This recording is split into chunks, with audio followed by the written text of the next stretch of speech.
I'll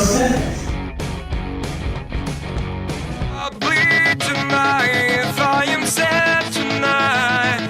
I don't have a job to find. And if I work tonight, if I'm so tired tonight, I'll fall asleep when I'm home.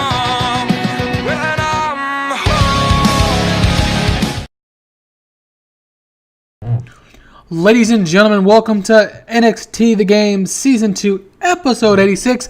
This is the 10th edition of the Mega 12 Juniors, Day 10. We're in front of 11,653 people in Virginia's Richmond Coliseum. Phillips, McGinnis, and Carino welcome us to NXT. Tom Phillips says that tonight on NXT, we're going to have one hell of a show. Again, your standard announcing open to get everyone on the show. 64C, as I've said before, and I've said in recent past, I love when WWE cuts to their announcers at the beginning of the show to let you know exactly who they're and who you're going to be listening to throughout the course of your evening. In the opening bout that featured decent wrestling but didn't have much heat, Crow, the leader of Crow's Nest, defeats Mark Andrews in 5:34 with an assault driver. 54 for Crow, 44 for Andrews. Announcing gave it a boost a little bit. We've advanced the storyline, no skill improvements, and a 57C- to start us off tonight. Next up, a camera feed shows us Velveteen Dream waiting for Jushin Liger before Mega 12 Juniors today, outside with the camera zooming in to listen. The Dream offers Liger the opportunity to take him with him back to Japan to team with the Dream and allow the Dream to put Liger's name back on the map. Liger looks up the Dream, up and down, and laughs. Struggling, Liger says the Dream is a piece of work, and he would never team with him. He says the Dream is a young, cocky, pompous piece of trash, and he would never be caught doing anything with the Dream.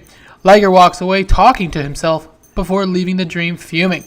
65C, so the Dream and Liger program continues here. A little side note as the Mega 12 continues on, 65C. In the next match, TJP defeats Ty Dillinger, though, in 6:19 by pinfall while using the ropes for leverage. So TJP with the cheating tainted victory here, 59C. 61 and 50 for TJP and Dillinger, pretty standard. And so we're going to continue on here at 59C. Next up, the camera finds Kathy Kelly standing with the Velveteen Dream, who was watching the footage prior to the interview. Kathy turns to speak to the Dream, who walks off flamboyantly angry, steaming off. Whatever the Dream is thinking, it can't be good for Liger. So a 66C+ here for the Velveteen Dream. He's been on fire as of late. Kathy Kelly with a 66C+ herself. All right, next up in a decent match, Oney Lorcan defeats Donst in 6:22 by submission with the half stranglehold. Oney Lorcan gets a victory over the lower member of the Crow's Nest, which is basically defunct at this point, pretty soon at least. The commentary gave the match a boost, 54 for Lorcan, 51 for Donst. The Mega 12 storyline has advanced with the segment. 55C- Donst, though, Tim Donst that is improving in performance skills. Next up, the camera shows Jushin Liger walking to the ring, only to pull back and see the Velveteen Dream watching him walk from around a corner. Pretty creepy. It looks like the Velveteen Dream is becoming obsessed with Jushin Liger. 67C+. Next up, a video hyping a match for tomorrow on NXT airs. The iconic duo of Peyton Royce, former NXT Women's Champion, and Billie Kay take on Becky Lynch and Sasha Banks. 66C+ here. No skill improvements. All right, in an extremely short match, Cedric Alexander defeats Jushin Liger in 5 minutes by pinfall with a kick to kill after a distraction from the Velveteen Dream on Jushin Liger. Phillips and Carino have good commentary, good chemistry. 58 for Cedric, 53 for Liger. No skill improvements, and the Velveteen Dream has cost Jushin Thunder Liger a victory again. 54C-. Next up, a video airs hyping all the great matches so far in the NXT Mega 12 Juniors. Regal appears on screen and says tomorrow is the last regular week of the Mega 12 Juniors, with the following week being the finale. So the next week, we're going to have the 11th edition, and then the 12th of the Mega 12s will be the finale and the tournament bracket 84B+. If I'm reading this fast tonight, I have a lot of things to do tonight, but I wanted to get this out tonight before I left. So we're going a little quicker than you know. 84B+ for William Regal. I'll go ahead and post the standings again, as I always do at the end of the show, though. By the way, I have Colin with me. Colin, what's going on? What up, guys? I just came over here. I've been watching for a few minutes. 84B+. All right, next up in a decent match, Bobby Fish Drew was Roddy Strong in 10 minutes when the time limit expired. 65 for Strong, 54 for Fish. Each one are getting a single point. Fish gets a point, as does Roddy Strong, 64C. The bell sounds, indicating a time limit finish now, and while Bobby Fish isn't happy, Roderick Strong really isn't happy either. The NXT Junior Heavyweight Champion again, Cohen, is unable to deliver in the Mega 12 Junior, and this time has to be really shaking his confidence. Roddy Strong, the champion, on Cohen. He's lost a few times. He's had a couple draws. He's, hasn't really been able to get going, and he's on the border. He may not make it into the top 4 Final Day tournament. 74 B- though between Roddy and Fisher.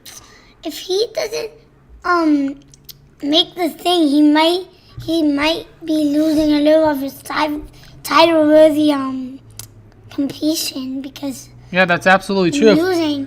Yeah, he has to. Or maybe they're just waiting for titles. Right, we're going to have to see what happens. Roddy Strong surely hasn't been fighting like a champion as of late. 74 B- though. Pretty strong. Next, Cohen, we get a video hyping a match for tomorrow night. Sanity, Alexander Wolf and Eric Young and Nikki Cross take on the NXT Tag Team Champion, Authors of Pain, Akam and Razor, and the NXT Women's Intercontinental Champion, Ruby Riott, tomorrow on NXT. So a huge 6-man mixed tag match. Wolf underperformed, Razor looked good, Akam looked excellent, Ruby Riott is getting better at his gimmick. The El Ring Dynasty storyline has advanced. So any improvements? No improvements. 79 B+. And in the main event, Aleister Black defeats Kyle O'Reilly in 15:29 by pinfall with the fade to black. Aleister Black remains undefeated in the Mega 12 Juniors tournament. This match got the crowd buzzing. Cohen as Black put in a 74 performance. O'Reilly with a 55. And the number 1 and number 2 point getters so far had an amazing match, with Black winning, retaining his undefeated streak, 67 C+. Aleister Black, Cohen, after a tough victory to remain undefeated, sits in the middle of the ring as the fans are on their feet cheering his performance. Next week, if he wins, Cohen, he'll have went undefeated the entire qualifying stages of the tournament. He's just locked up a trip to the Final Four. Aleister Black is guaranteed to be one of the 4 members in the tournament finale in 2 weeks. 63C. Hopefully we get a 70 here, Cohen. 71. I'll take it. And increase our popularity in 5 regions here on NXT The Game, Season 2, Episode 86. This was the Mega 12 Juniors, Day 10.